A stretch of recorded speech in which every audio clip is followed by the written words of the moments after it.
Imagine walking through a crowded street, brushing shoulders with dozens of strangers. Among them, there's a person who blends in perfectly, almost invisible in their ordinariness. Yet, they're fundamentally different in a way that's not immediately apparent.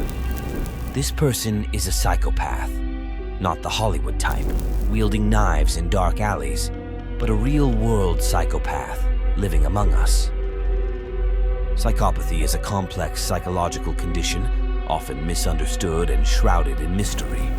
It's not just about cold-blooded criminals or charming villains or cinematic serial killers, as often portrayed in movies. In reality, psychopaths can be a corporate leader, a persuasive salesperson on your door, your neighbor who always has just the right words, or your unassuming colleagues. At its core, psychopathy is marked by a profound lack of empathy, an emotional shallowness that's chilling upon closer inspection. Yet, this isn't always a pathway to violence. Many psychopaths walk among us undetected, skillfully wearing a mask of normalcy, manipulating social and professional landscapes with a charm that's as disarming as it is deceptive. Today, we delve into the nature of psychopaths. We'll unravel the complexities of this condition, exploring how it's defined, its historical understanding, and the fascinating interplay of nature and nurture. Join us as we journey into the intriguing world of psychopaths, understanding what makes them tick and how they impact our society. But remember, the next time you walk through a crowded street, the psychopath among us might just be the person you least expect. In our journey through the crowded streets, we hinted at the enigmatic nature of psychopaths.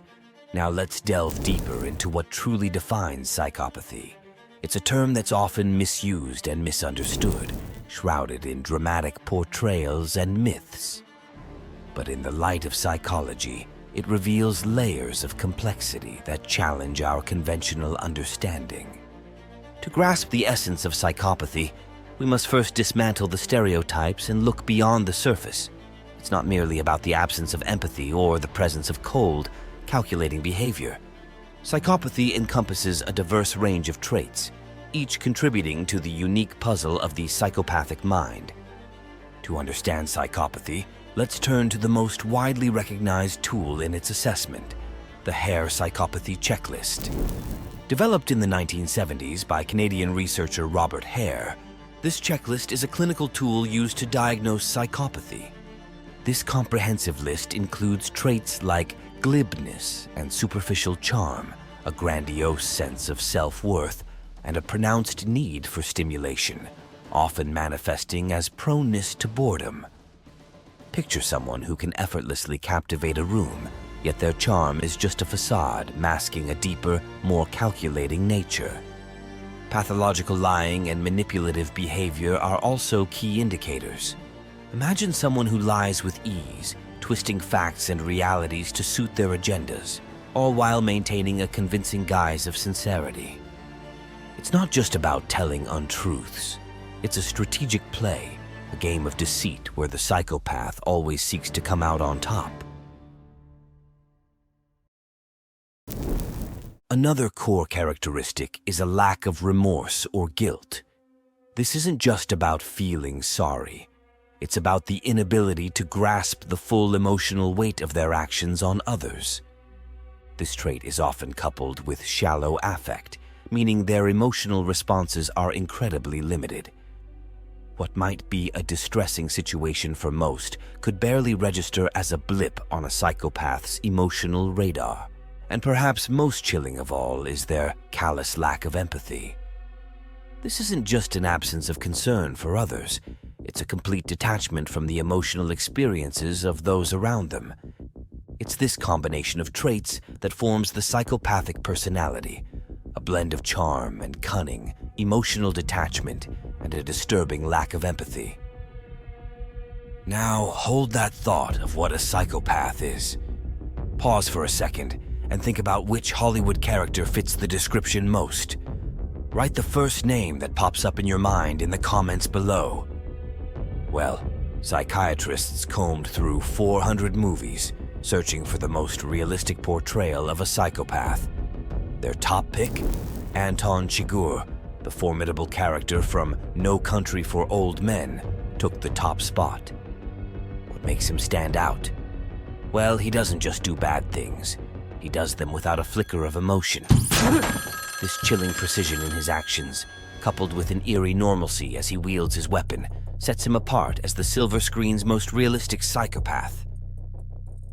It's not the chilling acts themselves, but how he views them as no big deal, like he's picking a shirt to wear. And that, my friends, is real-world scary. He's a textbook example brought to life. Even though Anton Chigurh is the most realistic psychopath on the screen, psychopathy isn't a one-size-fits-all label. It's a spectrum, ranging from those with mild traits, who might just seem a bit off or unfeeling, to those who embody the extreme end of the spectrum. It's this variability that makes psychopathy a particularly complex and intriguing condition. On the milder side, you might find individuals who seem overly confident and superficially charming, yet quite egocentric and deceitful. They are often skilled at climbing social or corporate ladders, using their traits to their advantage. As we move further along the spectrum, the traits intensify. Here, the charm becomes manipulation. The confidence turns into arrogance. The lack of remorse or guilt becomes more apparent and damaging in interpersonal relationships. What's crucial to understand is that the spectrum of psychopathy paints a diverse picture. Not all psychopaths are criminals, and not all criminals are psychopaths. It's a complex interplay of traits that define the psychopathic personality. But what's going on in their mind? What makes them different than a normal person? Think of the brain as a complex city with different areas responsible for various tasks. In psychopaths, this city's layout is unique, especially in areas that deal with emotions and decision-making. It's like having a city where some essential buildings are less active or even missing. One key area is the amygdala, often called the brain's emotion center. In most of us, this part lights up with activity when we feel fear or empathy. In psychopaths, the amygdala doesn't react the way it typically does. Imagine watching a scary movie but not feeling scared, or seeing someone sad but not feeling sympathy. For psychopaths, their amygdala's response to emotional situations is like having a dimmer switch turned way down. Another crucial part is the prefrontal cortex, which is like the brain's control tower for decision-making and controlling impulses. In psychopaths, this control tower isn't working as it should. This leads to impulsive behavior and a lack of understanding about the consequences of their actions. These brain differences can be seen through MRI scans. When psychopaths are shown images or scenarios that would typically make people feel emotional, their brain scans show less activity in these key areas. It's as if their emotional response system is on a lower volume than the rest of us. This brings up the next crucial question. Why the psychopathic brain have certain patterns? Is it just because of genetics or mainly shaped by the environment? In short, are psychopaths born or are they made? This debate, often framed as nature versus nurture, delves into whether genetic predisposition or environmental factors play a dominant role in developing psychopathy. Let's start with nature. On one hand, research indicates certain genetic markers are more prevalent in individuals with psychopathic traits. Think of it like inheriting physical traits from parents, but in this case, it's about inheriting personality traits. On the flip side, nurture points to the environment's impact. Our environment, the way we are raised, the experiences we go through, all these shape our personality. Traumatic childhoods, unstable family lives, and negative societal interactions can significantly influence one's psychological development, potentially steering them toward psychopathic behaviors. The way a person is nurtured and the conditions they grow up in can shape their psychological makeup. But here's where it gets interesting. Recent advancements in the field of epigenetics have added another layer of complexity to our understanding. Epigenetics explores how life experiences can cause genes to be turned on or off, effectively changing how they're expressed without altering the genetic code itself. Current research suggests it's not just nature or nurture, but a complex interplay between the two. These genetic indicators are not rigid paths predetermined at birth, but rather they are more like suggestions or possibilities hidden within the complex code of DNA. They hint at a natural leaning towards certain behaviors, yet they do not guarantee a psychopathic outcome. Just as a seed carries the blueprint of the flower it might become, these genetic markers carry the potential for psychopathic traits, waiting for the right conditions to manifest. Consider a child growing up in a turbulent, emotionally unstable environment where instability and chaos are constant companions. Such an environment can act as a catalyst, amplifying the inherent genetic tendencies towards psychopathy. The lack of stable, nurturing relationships, coupled with exposure to adverse experiences, might steer the child's development toward exhibiting classic psychopathic traits. These narratives reveal how environmental factors can activate and intensify inherent genetic traits, leading an individual down the path of psychopathy.